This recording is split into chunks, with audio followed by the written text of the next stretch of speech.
할렐루야.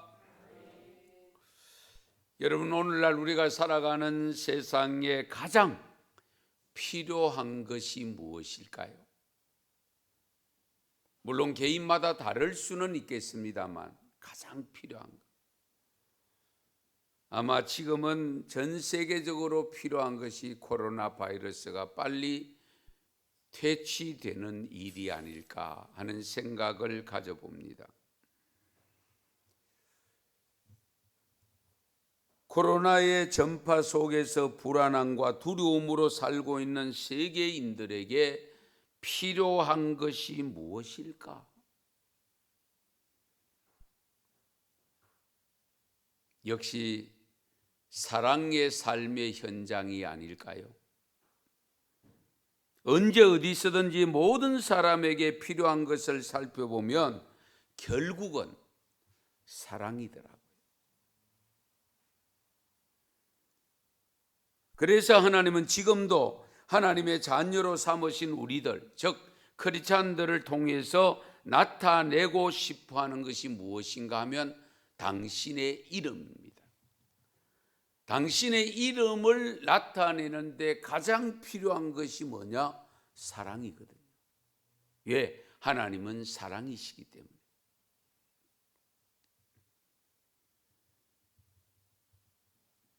하나님의 이름을 나타내기 가장 좋은 통로, 그건 사랑의 실천 현장입니다.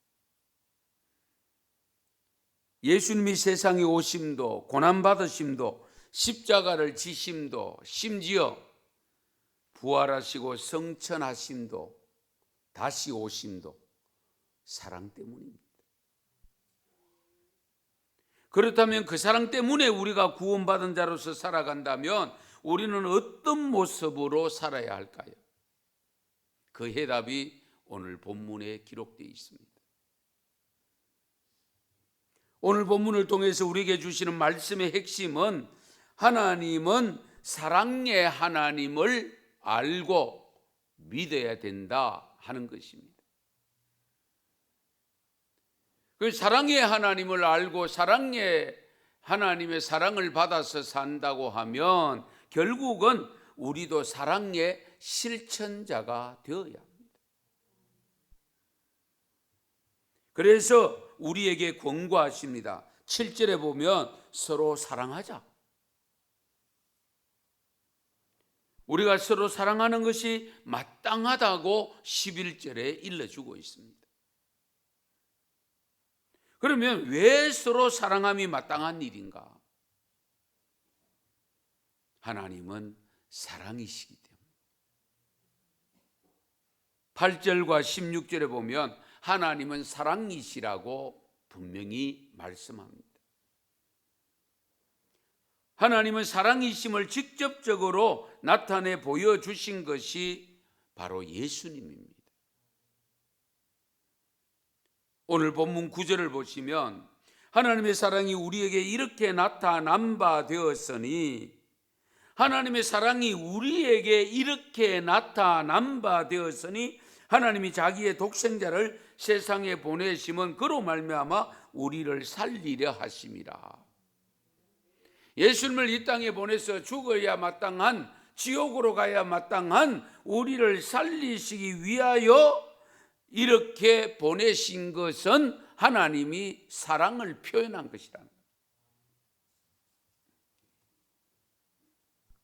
그래서 10절에도 보면 우리 죄를 대속하기 위해서 아들을 세상으로 보내셨다 하는 것을 강조합니다.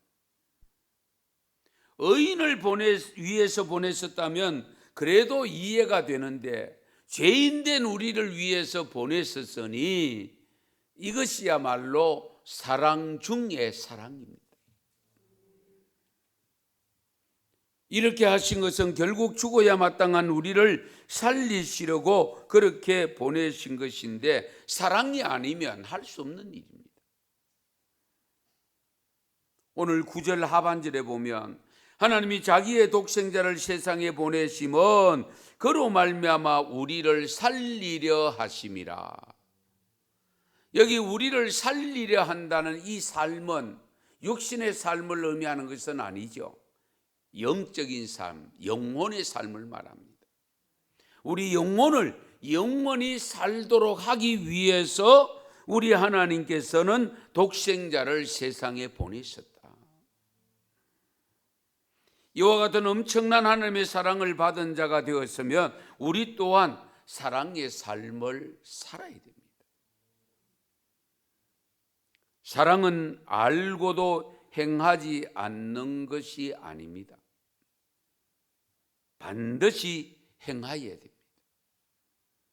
왜냐하면 사랑하지 않으면 하나님을 알지 못하는 것이 되기 때문입니다. 오늘 본문 8절 보세요. 사랑하지 아니하는 자는 하나님을 알지 못하나니 이는 하나님은 사랑이십니다. 그러니까 우리가 사랑의 경험을 체험을 못하면 하나님을 만나는 체험조차 할 수 없다는 거예요. 왜? 하나님이 사랑이시기 때문에.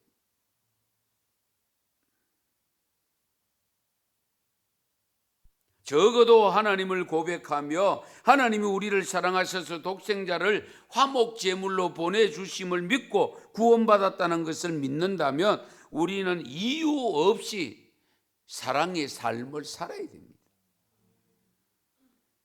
오늘 본문 11절 보세요.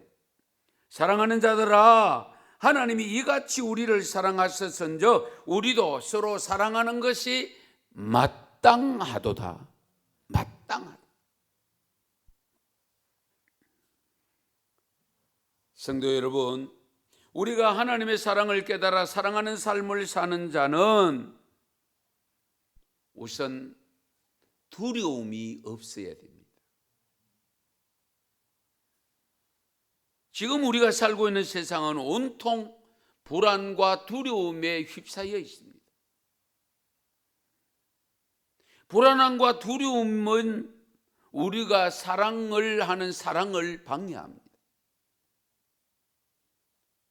코로나 바이러스에 걸려서 다른 사람에게 피해를 줄까 봐 걱정은 되지만 궁극적으로는 그것으로 인하여 내가 죽을까 봐 걱정하고 두려워하는 것에서는 벗어나야 됩니다.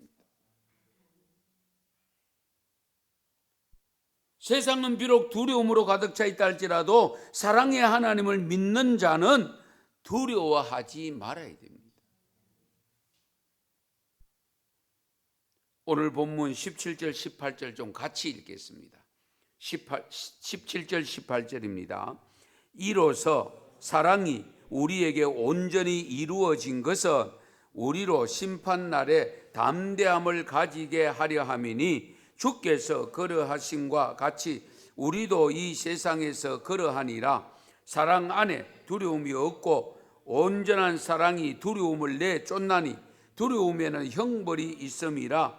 두려워하는 자는 사랑 안에서 온전히 이루지 못하였느니라. 아멘. 왜 두려워하느냐? 하나님의 사랑을 못 느끼는 사람, 하나님을 믿지 못하는 사람은 두려울 수밖에 없다. 왜? 육신에 죽으면 끝이라고 생각하기 때문에. 그래서 하나님의 사랑으로 인해서 우리도 사랑하는 자로서 살게 하신 근본적인 이유가 심판날에 담대함으로 살게 하시기 위함이라고 분명히 일러주고 있습니다. 사랑에는 두려움이 없습니다. 만약에 두려움이 있다면 사랑이 아니라는 겁니다. 하나님을 사랑하지 않는 자는 심판을 두려워할 수밖에 없습니다. 왜냐하면 심판을 받아 천국에 들어갈 수가 없기 때문입니다. 그러나 하나님의 사랑 안에 거하는 자들은 심판이 올수록 어떻게 해요? 좋은 거잖아요. 그렇지 않습니까? 하나님과 더불어 온전히 영생으로 이어지는 삶이 전개되기 때문에 오히려 심판이 오면 우리는 좋은 거죠. 그렇기 때문에 심판이 오더라도 두려워할 이유가 없다는 거예요. 왜? 하나님의 사랑을 받고 있기 때문에. 우리가 주님을 사랑하기 때문에. 성도 여러분, 우리 코로나 바이러스가 여러분에게 어떤 모습으로 다가오는지요? 두려움으로 다가옵니까? 아니면 두려움 없이 살고 있습니까? 성경에서는 누누이 말씀하지 않습니까? 마지막 종말의 시대에 나타날 징조 중에 하나가 전염병이라고. 코로나가 지나간다고 해서 다른 전염병이 오지 않는다는 보장이 없습니다. 또 올 수 있습니다. 아마 또 옵니다. 더 심한 것이 올 수도 있습니다. 왜? 성경에 그렇게 기록해 놓았기 때문에. 우리들에게는 영생을 얻는 것보다 더 중요한 것은 없지 않습니까? 영생을 얻는 것. 얼마나 부자로 사느냐, 얼마나 오래 살았느냐, 얼마나 높은 지위를 가지고 세상 사람들이 부러워할 정도로 누리며 살았느냐 하는 것은 세상에 살 때에 조금 비교가 되기는 하지만 영생을 얻지 못한 삶이라면 그것이 부러움의 대상이 되어서는 안 됩니다. 그러므로 어떤 상황이 발생하더라도 두려워하지 마십시오. 신명기 31장 6절에 보면 너희는 강하고 담대하라, 두려워하지 말라, 그들 앞에서 떨지 말라. 이는 내 하나님 여호와 그가 너와 함께 가시며 결코 너를 떠나지 아니하시며 버리지 아니하실 것임이라 하고. 사실 성경에도 보면 위대한 지도자 모세도 두려워한 적이 있었습니다. 여호수아도 모세의 뒤를 이어서 지도자가 될 때에 두려워하면서 절절 맬 때에 하나님이 이렇게 말씀합니다. 내가 네게 명령한 것이 아니냐. 강하고 담대하라, 두려워하지 말며 놀라지 말라. 내가 어디로 가든지 내 하나님 여호와가 너와 함께 하느니라 하시니라. 용감한 사사로 우리에게 기억되는 기드온도요, 사실은 처음부터 용장이 아니었습니다. 두려움을 갖고 있었습니다. 사사기 6장 23절에 보면 여호와께서 그에게 이르시되 너는 안심하라, 두려워하지 말라, 죽지 아니하리라 하시니라. 하나님이 기드온이 속으로는 죽음을 두려워하고 있었다는 거예요. 그러므로 너희가 죽지 않는다, 두려워하지 말라라고 일러줍니다. 이사야 선지자도요, 백성들과 두려움에 빠져 있을 때에 이렇게 일러줍니다. 두려워하지 말라, 내가 너와 함께함이라. 놀라지 말라, 나는 내 하나님이 됨이라. 내가 너를 굳세게 하리라. 참으로 너를 도와주리라. 참으로 나의 의로운 오른손으로 너를 붙들리라. 이사야 41장 10절 말씀입니다. 우리 예수님이 세상에 계실 때 세상에 여러 징조들이 나타남을 보고 두려워하는 제자들과 사람들에게 이렇게 말씀하신 적이 있습니다. 마태복음 24장 5절에서 6절인데요. 많은 사람이 내 이름으로 와서 이르되 나는 그리스도라 하여 많은 사람을 미혹하리라. 난리와 난리 소문을 듣겠으나 너희는 삼가 두려워하지 말라. 이런 일이 있어야 하되 아직 끝은 아니니라. 두려워할 일은 분명히 많이 발생한다는 겁니다. 그러나 너희들은 두려워하지 말아라. 그리고 아직 그것으로 인해서 끝이 아니라고 합니다. 심지어 위대한 사도 바울도 유라굴로 광풍을 만났을 때에 두려움이 있었습니다. 그래서 부활의 주님이 나타나셔서 바울에게 일러줍니다. 바울아, 두려워하지 말라. 네가 가이사 앞에 서야 하겠고 또 하나님께서 너와 함께 항례하는 자를 다 네게 주셨다 하였으니.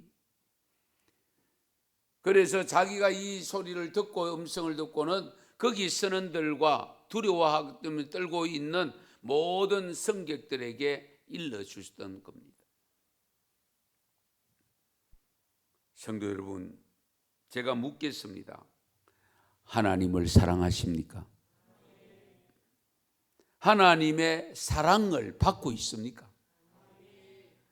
그러면 여러분도, 저와 여러분도 하나님을 사랑하셔야 됩니다.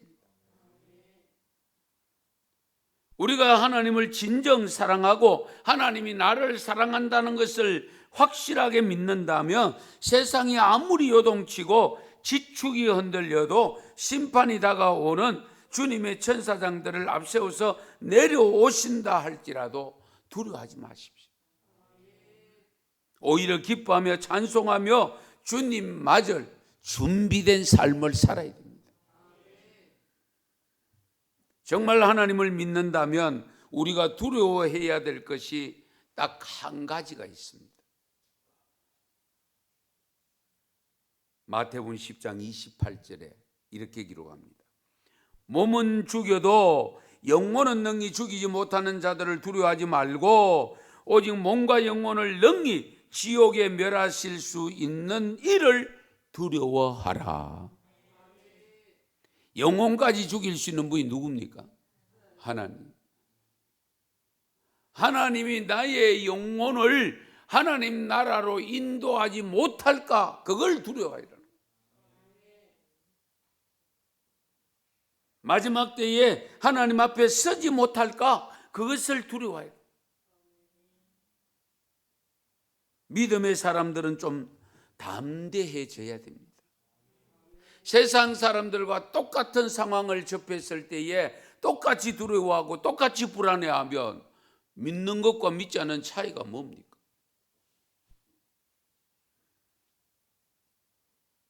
하나님은 우리에게 무수히 말씀합니다. 두려워하지 말라. 그러므로 세상에 어떤 현상이 나타나더라도 두려워하지 않는 담대한 믿음으로 승리하시길 바랍니다. 또한 하나님을 사랑하는 성도들은 두려워하지 않으면서도 형제를 사랑하며 살아야 됩니다. 오늘 본문 20절 보시면 누구든지 하나님을 사랑하노라 하고 그 형제를 미워하면 이는 거짓말하는 자니 보는 바 그 형제를 사랑하지 아니하는 자는 보지 못하는 바 하나님을 사랑할 수 없느니라. 우리 잘 새기들어야 됩니다. 눈에 보이는 사람들, 이웃을, 형제를, 성도들을, 친구를 사랑하지 못하면서 보이지 않는 하나님을 사랑한다는 것은 거짓말이에요. 무서운 말씀입니다.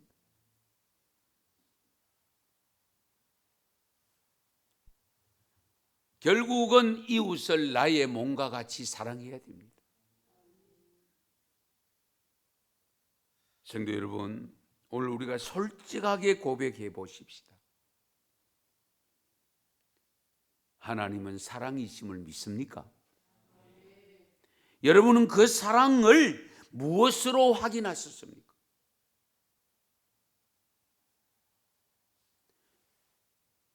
그렇다면 먼저는 가족을 사랑하셔야 되고 성도를 사랑해야 되고 친구를 사랑해야 되고 직장 동료를 사랑해야 되고 모르는 이웃도 사랑하셔야 됩니다. 그 사랑을 무엇으로 확인할 수 있는가? 과연 하나님이 인정하는 사랑의 삶을 살고 있는가 하는 점입니다. 그러면 오늘은 사랑이 구체적으로 어떤 모습으로 나타나야 하는가를 살펴보면서 하나님과의 사랑의 관계를 다시 한번 확인해 보십시다. 첫째, 사랑은 배려하는 삶입니다. 배려. 남의 배려에는 감동을 하면서도 자신은 남에게 배려하지 못하는 경우들이 많이 있습니다. 우리가 살아가는 세상을 보다 아름다운 세상으로 만들려면 가장 먼저 실행되어야 될 것이 배려입니다. 남들이 모든 옷을 입고 있을 때는 나는 벗으면 안 됩니다. 다른 사람들이 다 벗고 있는데 나는 입고 있으면 안 됩니다. 남들이 모두 웃고 즐거워할 때는 내가 슬퍼하면 안 됩니다. 남들이 눈물 흘리고 슬퍼할 때는 내가 기뻐해서도 안 됩니다.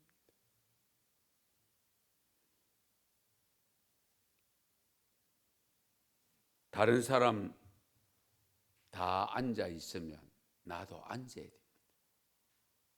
다른 사람 다 서가 있으면 나도 서야 됩니다. 낡은 신발 때문에 괴롭힘 당하는 친구를 위해서 새 신발을 선물한 따뜻한 소년의 이야기가 있는데요.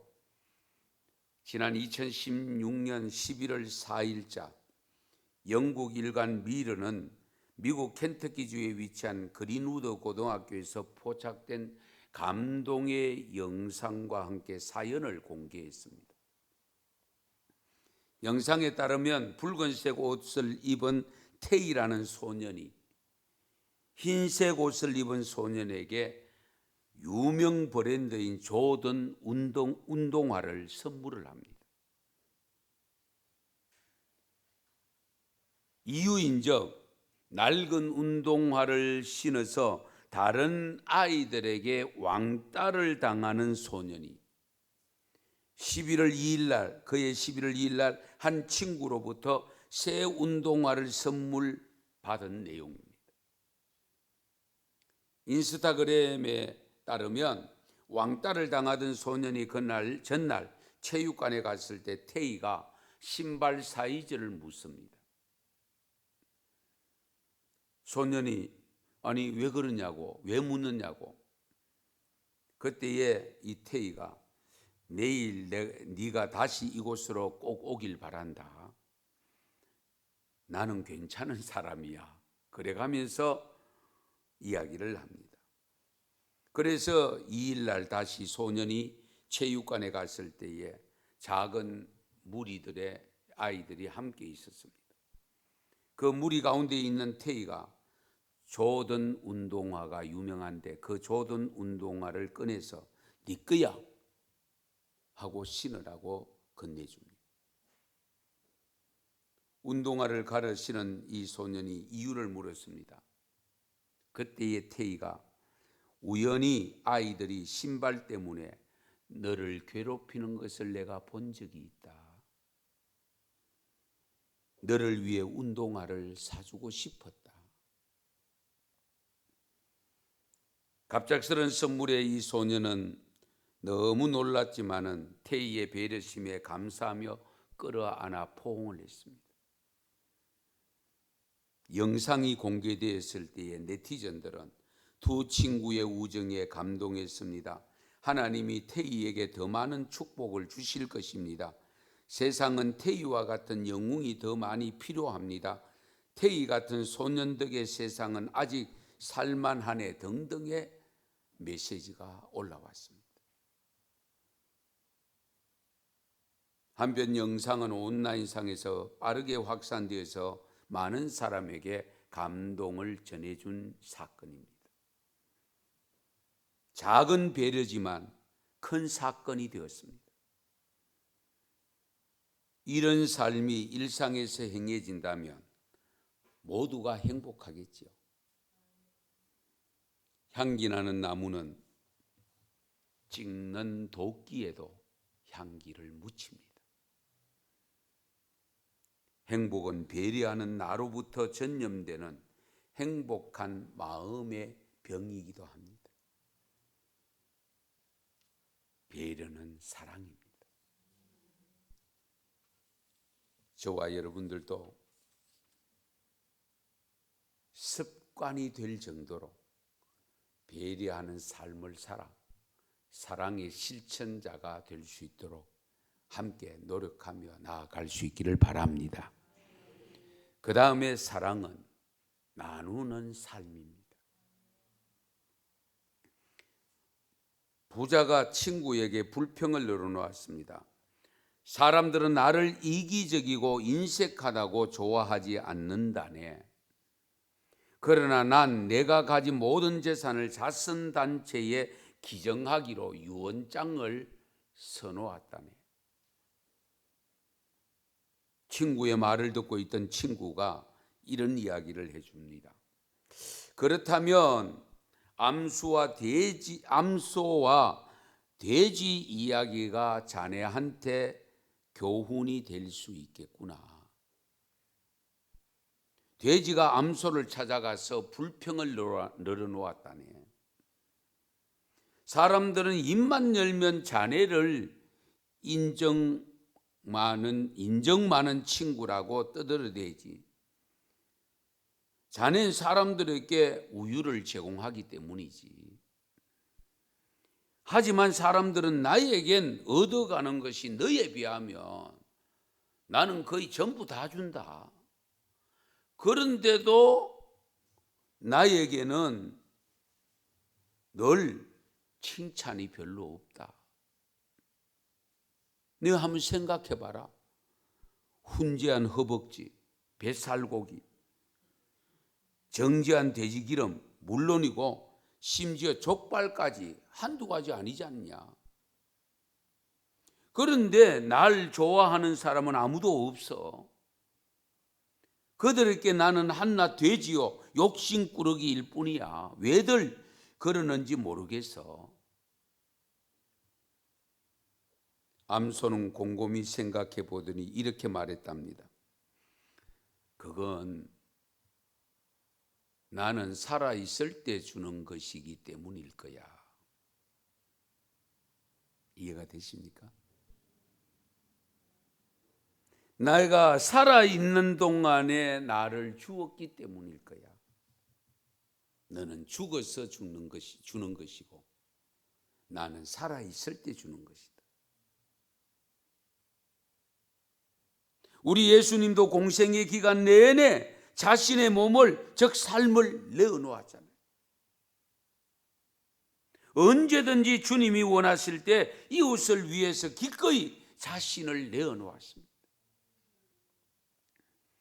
십자가는 예수님이 마지막 피 한 방울까지도 다 내어놓음의 절정입니다.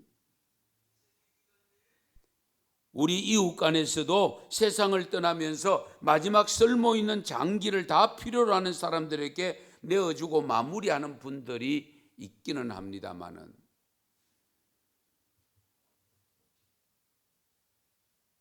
우리가 사랑은 나눔입니다.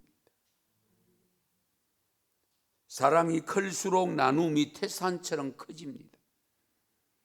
우리의 삶은 사랑함을 알기에 흉내는 내려고 해보지만 기초도 제대로 쌓지 못하고 끝내는 경우가 많습니다.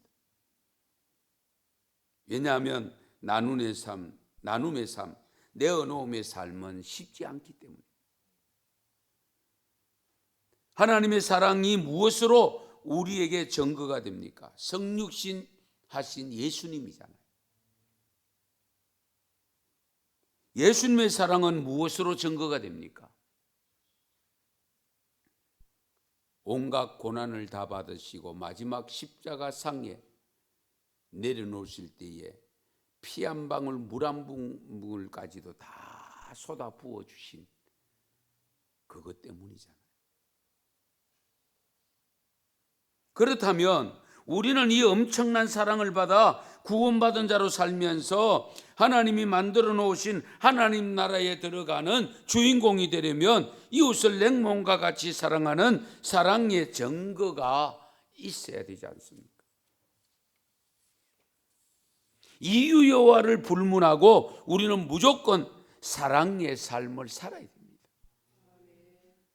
형제를 사랑하시고 육신의 형제, 믿음의 형제, 친구의 형제, 이웃의 형제들까지도 사랑하셔야 됩니다. 2004년도 좀 오래됐습니다마는 삼성 의료원에서 있었던 이야기입니다. 간이 극도로 나빠진 시어머니가 입원을 했을 때 며느리가 극진히 간호를 하고 있었습니다. 그런데 병원에서 진단이 간 이식을 하지 않으면 얼마 살지 못한다는 진단이었습니다. 이것을 알고 있던 며느리가 조직 검사를 받게 됩니다.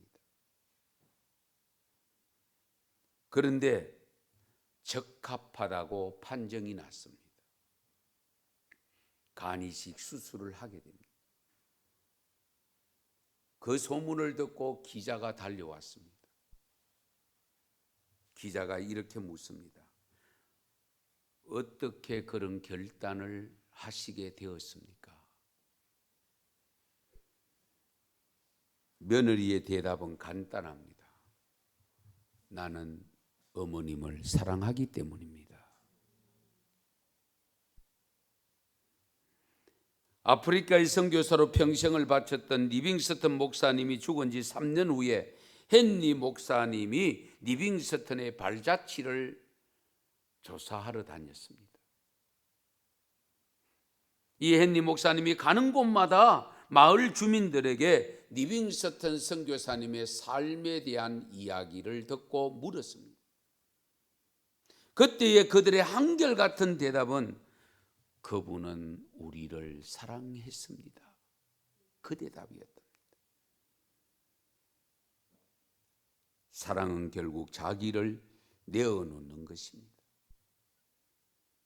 다른 사람을 살리는 것입니다.